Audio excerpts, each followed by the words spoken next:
24-এ যে পরিবর্তন হয়েছে, এই পরিবর্তনের একটি বিশাল আকাঙ্ক্ষার জায়গা রয়েছে।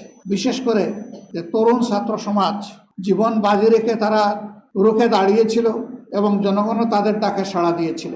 জনগণ মনে করে বিগত সরকার আমলে মানুষের সকল অধিকার কেড়ে নেওয়া হয়েছিল, বিশেষ করে ভোটের অধিকারকে একেবারেই কেড়ে নেওয়া হয়েছিল। পরপর 3টি নির্বাচনের নামে চরম তামাশা করা হয়েছে এই জাতির সাথে। 14 নির্বাচনে 154 জন বিনা প্রতিদ্বন্দ্বিতায় নির্বাচিত, 18-এর নির্বাচন নিশিরাত, 24-এর নির্বাচন দামি এবং আমি, এইভাবে গোটা নির্বাচন ব্যবস্থাকে ধ্বংস করা হয়েছে। একদিকে যেমন মানুষের ভোটের অধিকার কেড়ে নেওয়া হয়েছে, ঠিক তার পাশাপাশি মানুষের অন্তরে নির্বাচন সম্পর্কে এক ধরনের অনীহা তৈরি করা হয়েছে। এর অবসানের জন্য অবশ্যই এমন একটি নির্বাচন হতে হবে যেই নির্বাচনের মাধ্যমে জনগণের মতের প্রতিফলন হবে এবং জনগণের কাঙ্ক্ষিত প্রতিনিধিরা নির্বাচিত হয়ে জনগণের নেতৃত্ব প্রদান করবেন।